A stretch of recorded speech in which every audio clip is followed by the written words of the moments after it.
Hello, my dear students. Good morning. It's a great time to have you on my channel here.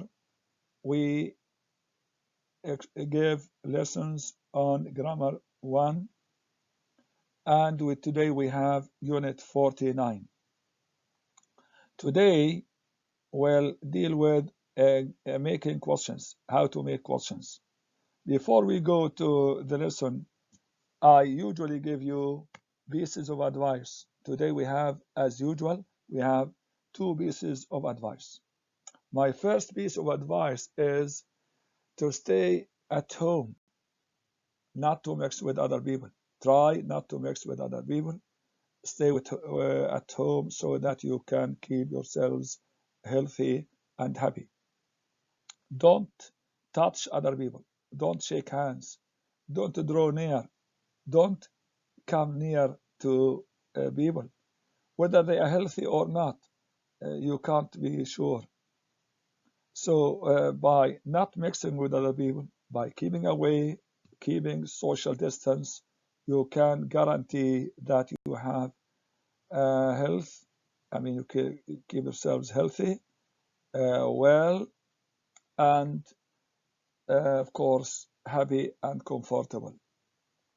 My second piece of advice today is that you have to study hard. You have to make the best use of your time. Make the best use of your time. Don't waste your time. Don't delay your homeworks. Please study your lessons right from now, from the beginning. Don't delay. Don't wait for the last minute. Try to understand. Try to study your lessons carefully, slowly, and in time. Don't waste your time.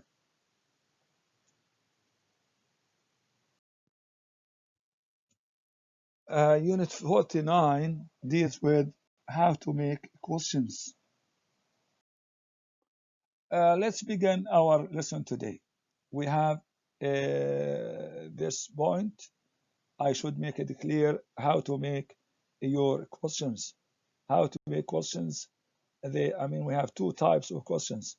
Yes or no questions. That is simple questions. We usually put the subject after the verb. And that is I mean, in questions we have Tom, well, and well, Tom. You have you. The house was the house. Will Tom be here tomorrow? Have you been working hard? When was the house built? Remember, the subject comes after the first verb. So we have here, is Catherine working today? Not is working Catherine. It is wrong to say. Don't make the mistake. It is a mistake that you can make when you place the subject after two verbs. You place it, after the first verb. Uh, doesn't matter how many verbs you have. You place the subject after the first verb. This is, this point you should remember all the time. Now we have simple questions, which, we don't have WH questions. You live, do you live? Live here, present simple, we use do. When the subject is I, we, you, and they, you use do. But when the subject is he, she, or it, yes, Hoda, William, and so on, use does. The film begins. Does the film begin? You omit the S, delete it. Do you live near here? What time does the film begin? We have more examples, but here in the past, we use, the past form, use did with the past form, and you use after did the verb, use, after the verb did, use the verb in the infinitive without to. You sold. Did you sell? Did you sell your car? The train stopped. Did you the train stop? Why did the train stop? But do not use do, does, or did if, who, or what, or which, etc. is the subject of the sentence. Compare. Here we ask about the object. Emma telephoned somebody. We ask about somebody. Somebody is the object. Then we must use did here. Who did Emma telephone? While the second question here, somebody telephoned Emma. We ask about, somebody who is the subject. So who telephoned Emma? Without did. Don't use did in this question. And these examples, would, what, etc. is the subject. We have number one, who wants something to eat, not who does want. What happened to you last night? Not what did happen.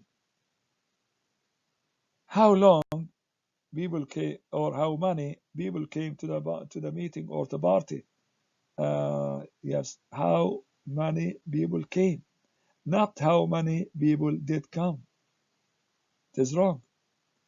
Which bus goes to the center, not which bus does go. This point should be made clear. Don't mix, don't get confused. Don't misuse. When we have a preposition in the question, of course, we can place it at the end. Sometimes we can place it at the beginning. And frequent conversational, informal English, we use it at the end. Who do you want to speak to? Uh, Here we have, which job has Anne applied for? What was the weather like yesterday? Where are you from?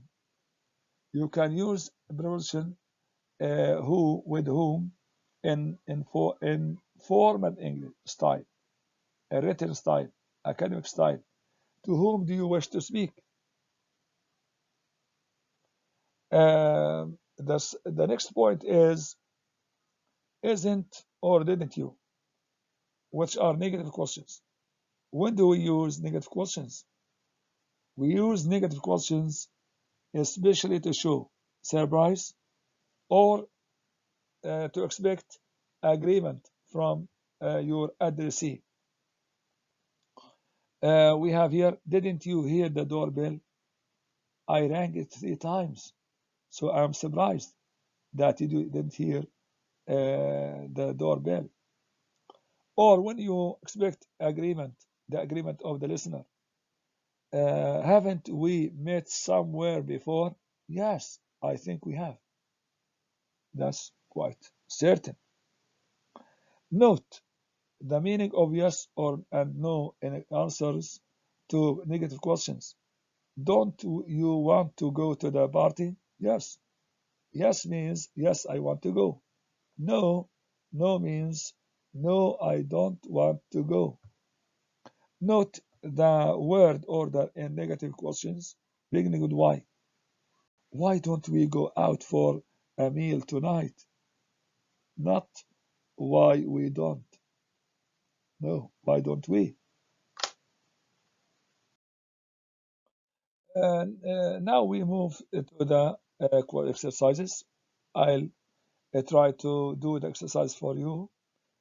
We can, of course, learn many things and train ourselves to understand the rules. Exercise number one, ask the questions or ask Joe questions. Joe here is living in Britain, in England. Look at his answers before you write the questions. We have um, here the answers here in Manchester. No, I was born in London. Yes, 17 years. Yes, 2 boys, 12 and 15. I'm a journalist. She's a doctor. That's right. Now, let's turn to the questions. Let's make questions for each answer or for these answers. Where do you live? I live in Manchester. Uh, where were you born there? No, I was born in London. Are you married? Yes. How long have you been married? For 17 years. Do you have children? Yes, I have two children. How old are they? 12 and 15. What do you do? Your job. I'm a journalist. What does your wife do? What's her job? She's a doctor.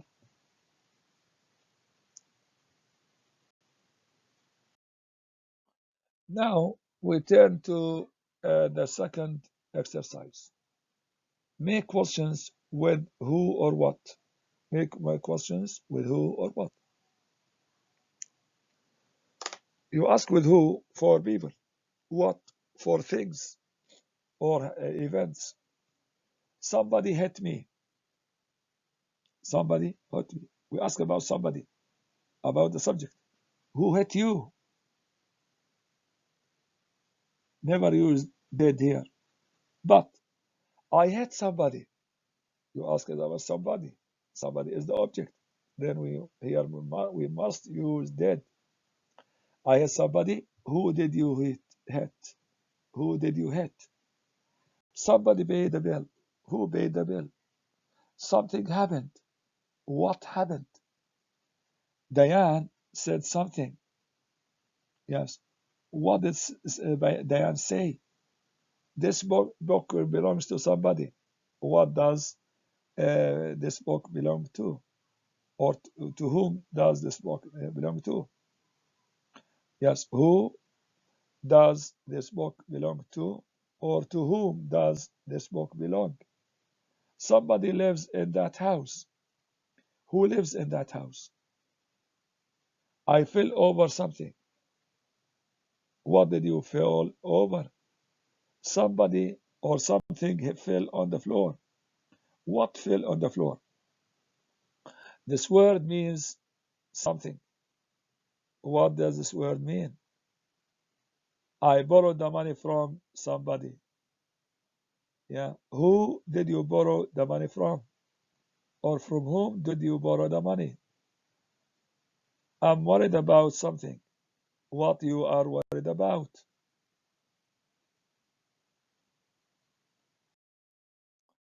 Now, the final exercise today, put the words in brackets in the correct order. All the sentences are questions. Question number one. We have here, when was built this house? So we say, when was this house built? Question number two. How cheese is made? It's wrong. You must use reorder it, put in a new order. How is cheese made? When invented the computer was? When was the computer invented? Right. We have here number four. Why Sue here working isn't today? So say, why isn't Sue working today? What time coming our friends are? What time are our friends coming? Why was cancelled the concert? Why was the concert cancelled? Number seven, where your mother was born? Where was your mother born? Number eight, why you to the party didn't come? Why didn't you come to the party? How the accident did happen? How did the accident, happen? Number 10, how this machine or why this machine doesn't work. Here, why doesn't this machine work? So We have done the exercises for you. We have explained the rules. We have done everything for you today. My advice to you, as usual, if you have any questions, if you have any difficulties in doing the exercises, please let me know. Tell me. Moreover, if you have followed my advice, if you have read your lessons carefully, read the rules, if you read the rules and do the exercises every time, this will make it simple and easy for you to understand the lesson. And as a result, you will, get high marks. You will raise your level. You will raise your grade. You will be very good students, not only in grammar, but in English as a whole, because grammar is the basics of English. You cannot speak or write well until or unless you are, very good in grammar. That's, quite a simple rule. Try to, write your name on the homework. Every time you do your homework, try to write your your full name, your university number, yeah, and write it clearly, carefully, and send it in a file that could be opened. Some students, not all, some students may fail to give their names.